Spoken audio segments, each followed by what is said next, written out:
Holistic leadership and governance dynamics. That's a mouthful. Holistic leadership and governance dynamics. Fragmented, one-sided leadership and management of our collective affairs impedes the wisdom and resourcefulness of the whole.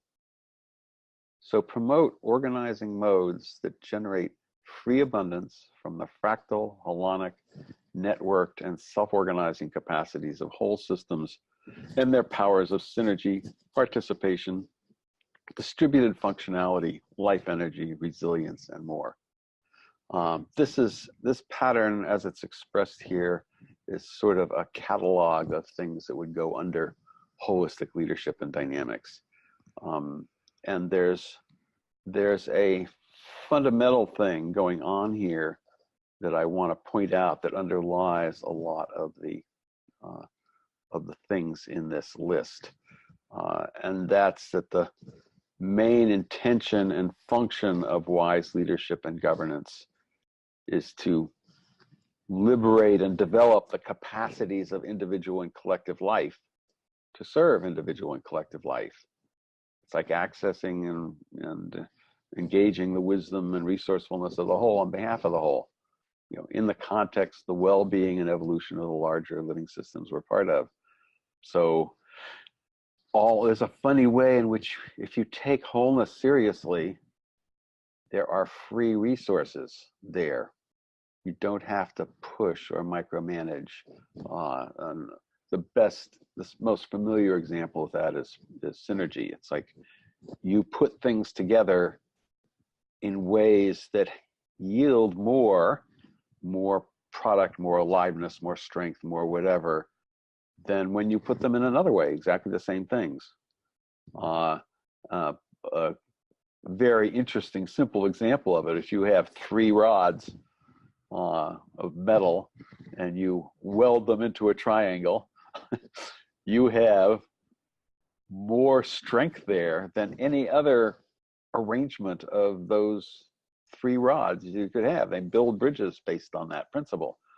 The triangular form of 3 lines generates power that isn't there in any other arrangement. The arrangement itself adds something that is free, you know.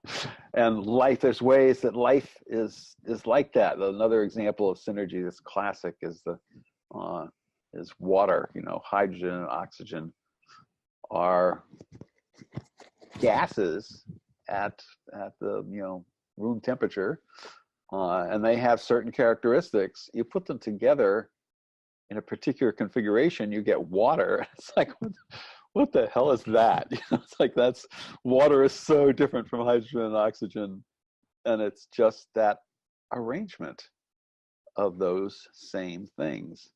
And permaculture is just one of the archetypal models for holistic leadership and governance. There's a bunch of things you're going to help them be more potent than they are in a different arrangement. So you have a bunch of plants, you have a particular lay of the land, you have some stones, you have particular weather, you have pests, whatever. So you put some ducks in the garden to eat the snails that are eating your lettuce. You know, you put there's a permaculture guy who built a house. He has a big boulder, like a boulder that was the size of a semi-truck on his property, and there was no way he was going to be able to remove that boulder. So he made a big living room where he was building his house. He built the house right over the boulder, and he had south-facing windows, and he put the light from the window shines onto this boulder. The boulder warms up, and it's this heater, free heater. Things like that. How do you arrange things together so that they generate more?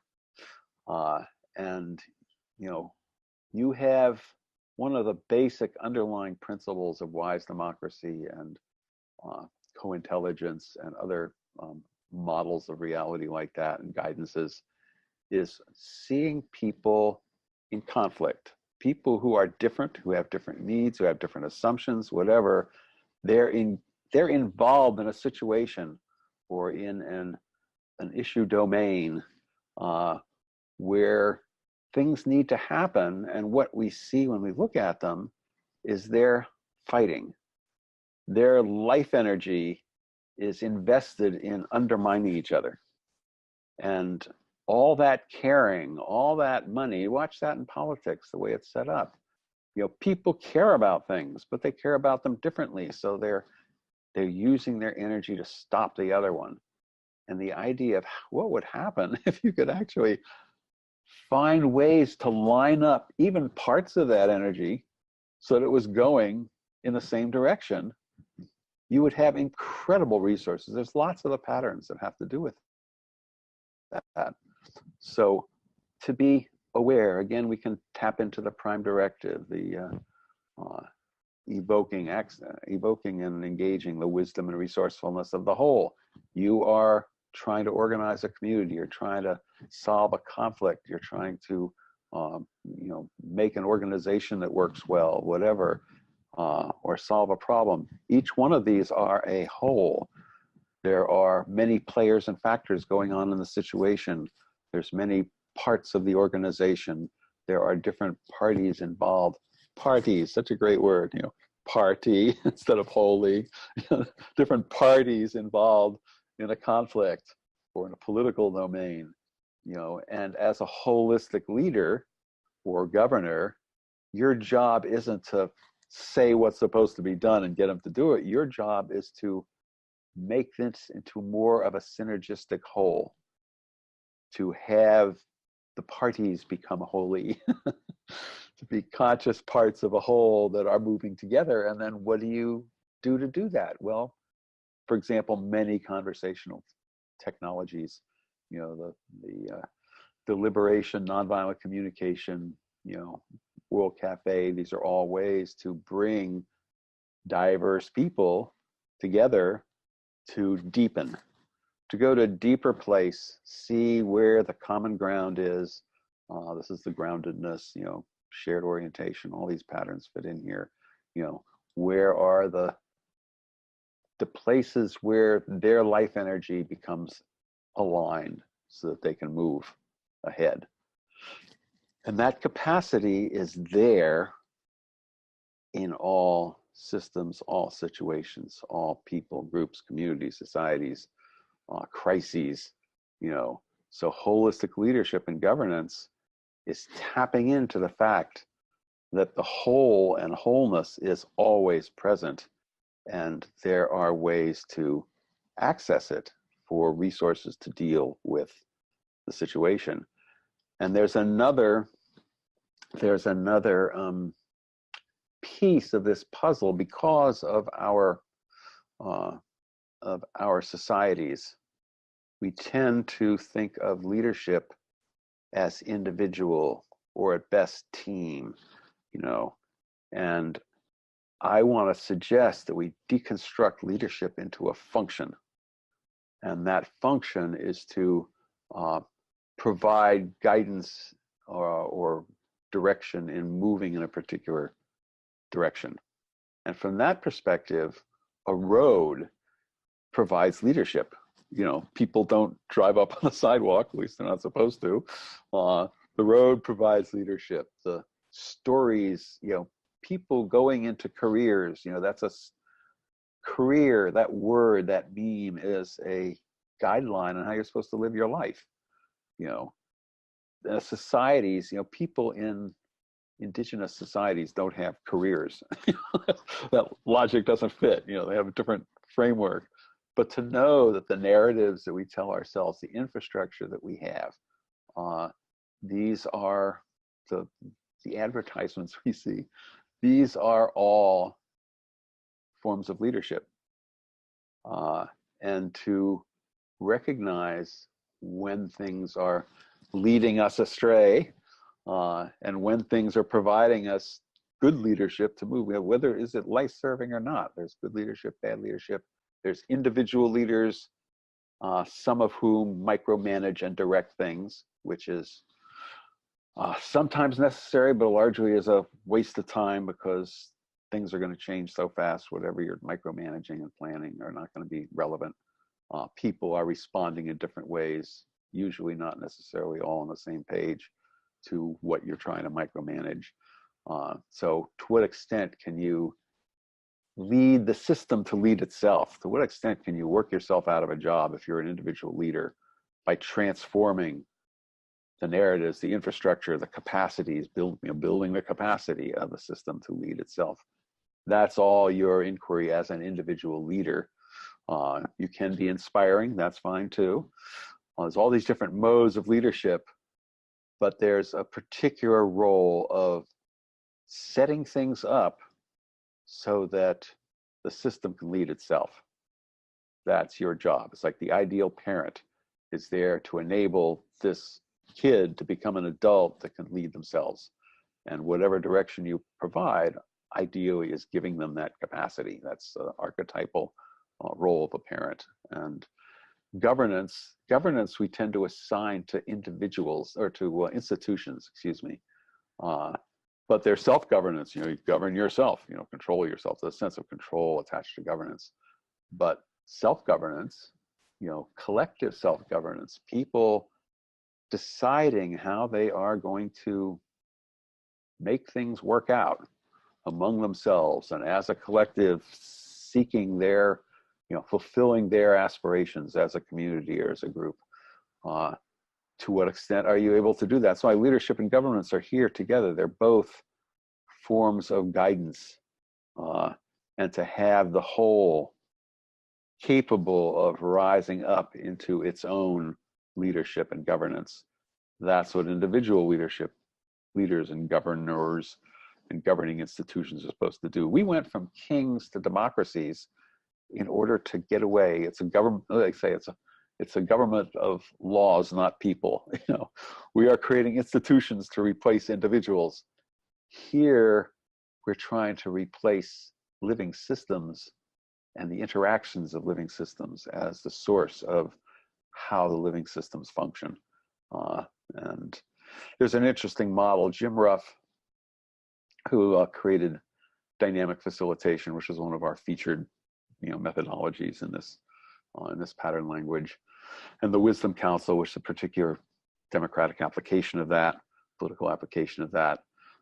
He has a thing he calls the triangle, the circle, and the square. And the triangle is a leader on top telling everybody what to do. The square is, here is an institution we have set up to govern us. The square can be the square of a government building. It can be the square of a constitution or a law on a piece of paper. It's a sense of a box that we're in, and we can create that box, or somebody else can create the box, but it's the box that's leading us. It's a thing. And then there's a circle, which is, he's using circle as a representation for conversation. So to what extent is the conversation leading us? To what extent is the constructed object of a law or an institution leading us? And to what extent is some powerful individual leader leading us? And this pattern is nudging us towards the circle as much as possible. And these different things in the list, fractals, it's like different structures or patterns that show up at different levels over and over again as you go to different levels of scale or different dimensions of an issue or a system. And to be aware of that, to be aware of that dynamics that show up at the top of an organization, show up all through an organization. That's the racism dynamics, assumptions of leadership and power, mutual support, all these things show up throughout, and that's a natural phenomenon.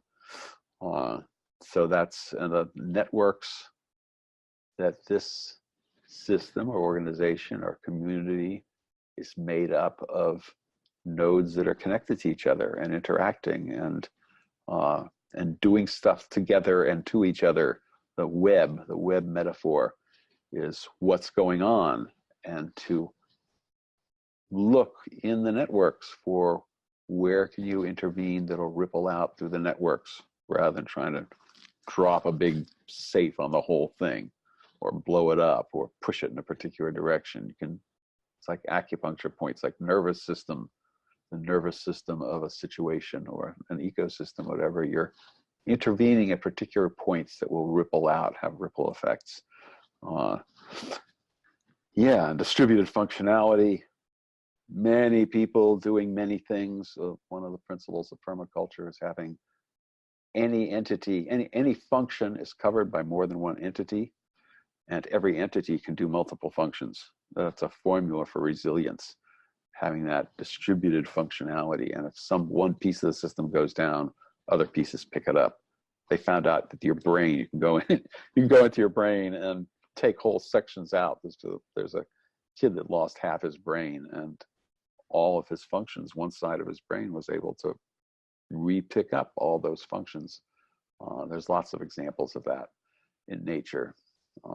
So all of that, anything that will help this system, group, community, situation find its own way, in a way that uses all of its diversity creatively. You as a holistic leader or governor or a system that you are setting up should enable that to happen. So that's the essence of holistic leadership and governance. And there are,